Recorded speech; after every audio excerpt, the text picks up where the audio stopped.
ओम नमः शिवाय। जय श्री शंभू। जय माता दी। दोस्तों, आप सभी को आषाढ़ अमावस्या की हार्दिक शुभकामनाएं। आज सुनेंगे आषाढ़ अमावस्या व्रत कथा। तो प्रेम से बोलिए शिव जी माता पार्वती की जय, गौरी पुत्र गणेश की जय। जय श्री हरि।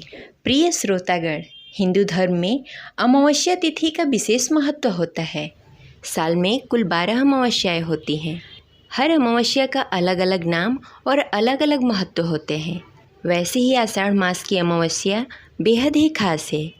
इस अमावस्या को हलहारिणी अमावस्या और दर्श अमावस्या के नाम से भी जाना जाता है।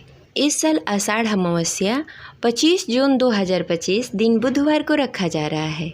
इस दिन पवित्र नदियों में स्नान करके सूर्यदेव को अर्घ्य दिया जाता है, दान पुण्य किए जाते हैं और पितरों के निमित्त श्राद्ध और तर्पण किए जाते हैं।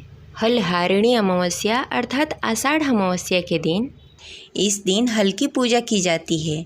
किसानों के लिए यह अमावस्या बहुत ही महत्वपूर्ण होती है। किसान भगवान से प्रार्थना करते हैं कि हमारे खेतों में अन्न की कोई कमी न हो और हम उसी अन्न से अपने जीवन की सभी प्रकार की आवश्यकताओं की पूर्ति कर सकें और भगवान हमारी हर इच्छाओं को पूर्ण करें। इस प्रकार यह अमावस्या किसान के लिए बड़ा ही महत्वपूर्ण होता है। अमावस्या के दिन गंगा स्नान और दान पुण्य करने के भी बड़ा महत्व है। अगर आप गंगा नदी में जाकर स्नान नहीं कर सकते हैं तो आप अपने घर के जल में गंगा जल मिलाकर स्नान अवश्य करें और उस दिन सूर्य देव को अर्घ्य अवश्य दें, क्योंकि सूर्य देव हमारे धरती पर प्रत्यक्ष देवता हैं। इसलिए सूर्य देव को अर्घ्य अवश्य दें। अमावस्या तिथि पर कई लोग अपने पितरों को प्रसन्न करने के लिए श्राद्ध करते हैं, पितृ तर्पण करते हैं।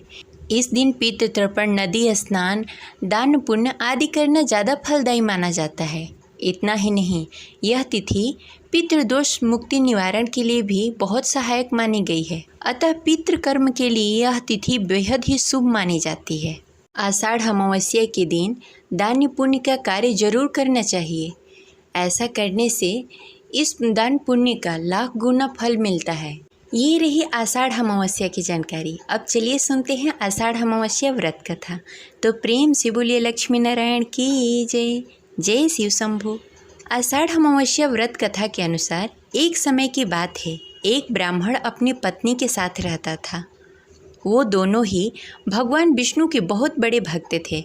दोनों प्रतिदिन अपना ज़्यादातर समय भगवान के ध्यान और पूजा पाठ में बिताते थे। ब्राह्मण का घर धन्य धान्य से भरा हुआ था, किंतु संतान न होने के कारण यह दंपति अत्यंत दुखी रहा करती थी। एक दिन ब्राह्मण ने अपनी पत्नी से कहा कि मैं तपस्या करने के लिए वन में जा रहा हूँ। इसके बाद वह भगवान का भरोसा और संतान की कामना लेकर वन में तपस्या करने के लिए चला गया। ब्राह्मण को कठोर तपस्या करते हुए कई वर्ष बीत गए, लेकिन उसे फल की प्राप्ति नहीं हुई। अंत में हार मानकर ब्राह्मण ने अपने जीवन को समाप्त करने का निर्णय लिया। अपने जीवन को समाप्त करने के बारे में सोचकर उसने पेड़ की डाली पर फांसी का फंदा डाल दिया और अपने गले पर बांधने लगा।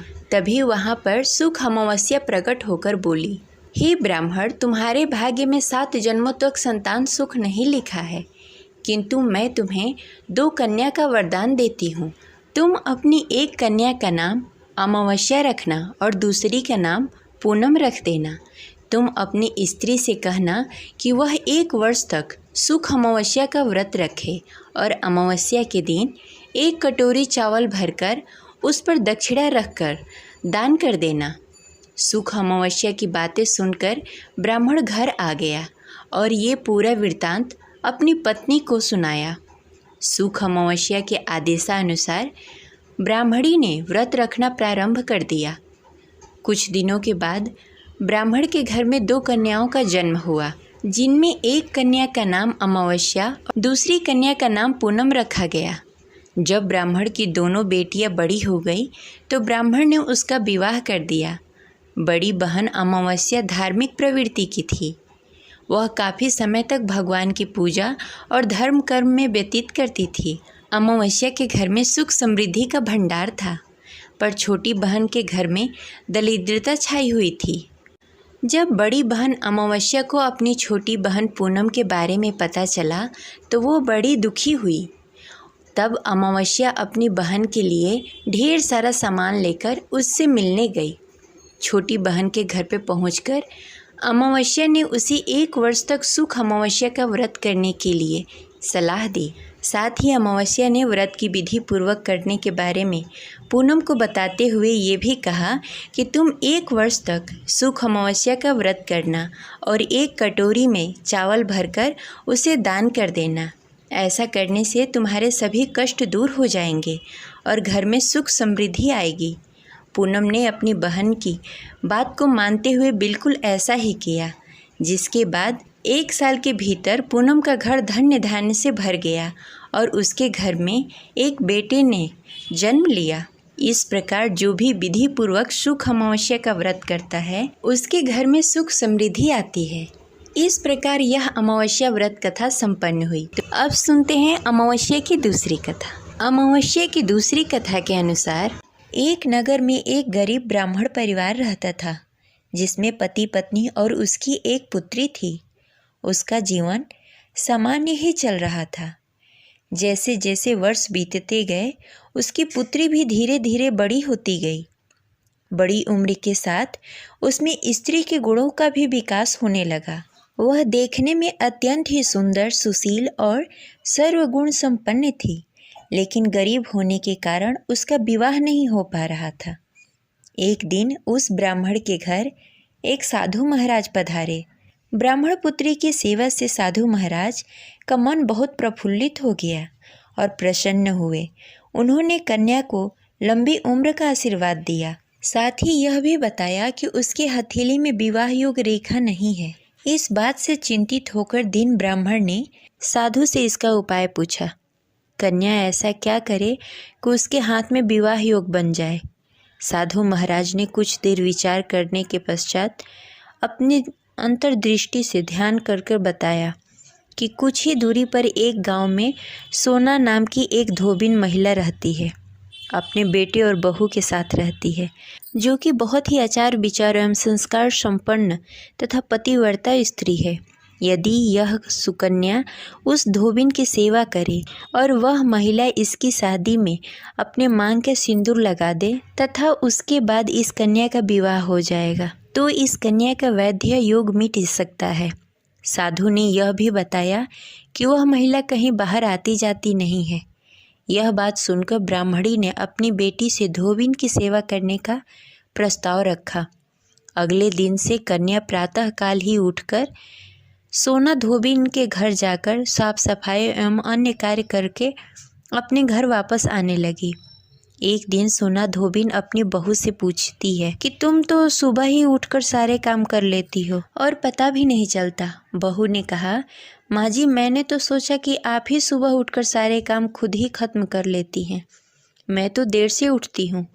यह सब जानकर दोनों सास बहू घर की निगरानी करने लगी कि कौन है जो सुबह घर में आकर सारा काम करके चला जाता है। कई दिनों के बाद धोबिन ने देखा कि एक कन्या मुंह ढककर अंधेरे में घर में आती है और सारे काम करने के बाद चली जाती है।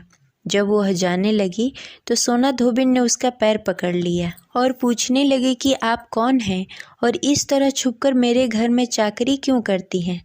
तब कन्या ने साधु द्वारा कही गई सारी बातें बताई। सोना धोबिन पति परायण थी, अतः उसमें तेज था। वह तैयार हो गई। सोना धोबिन के पति थोड़ा अस्वस्थ थे। उसने अपनी बहू से अपने लौटकर आने तक घर पर ही रहने को कहा। सोना धोबिन ने जैसे ही अपने मांग का सिंदूर उस कन्या के मांग में लगाया तो सोना धोबिन का पति मर गया। उसी इस बात का पता चल गया। वह घर से निराजल ही चली थी, यह सोचकर कि रास्ते में कहीं पीपल का पेड़ मिलेगा तो उसे भंवरी देकर उसकी परिक्रमा करके ही जल ग्रहण करेगी। उस दिन अमावस थी। ब्राह्मण के घर मिले हुए पुआ पकवान की जगह उसने ईंट के टुकड़ों से 108 बार भंवरी देकर 108 बार पीपल के पेड़ की परिक्रमा की और उसके बाद जल ग्रहण किया। ऐसा करते ही उसके पति के मृत शरीर में वापस जान आ गई। धोबिन का पति फिर से जीवित हो उठा। इसीलिए सोमवती अमावस्या के दिन से शुरू करके जो व्यक्ति हर अमावस्या के दिन भौंरी देता है उसके सुख और सौभाग्य में वृद्धि होती है। पीपल के पेड़ में सभी देवताओं का वास होता है। अतः जो व्यक्ति हर अमावस्या को न कर सके वह सोमवारी अमावस्या के दिन यह अवश्य करे। वह सोमवार के दिन पड़ने वाली अमावस्या के दिन 108 वस्तुओं की भौंरी देकर सोना धोबिन और गौरी गणेश का पूजन करता है। उसे अखंड सौभाग्य की प्राप्ति होती है। ऐसी प्रचलित परंपरा है कि पहले सोमवारी अमावस के दिन धान, पान, हल्दी, सिंदूर और सुपारी की भौंरी ही देनी चाहिए।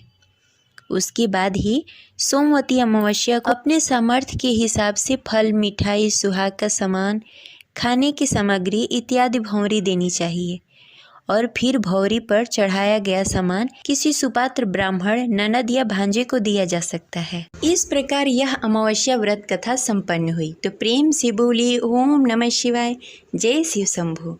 मिलते हैं अगले वीडियो में, तब तक के लिए हर हर महादेव।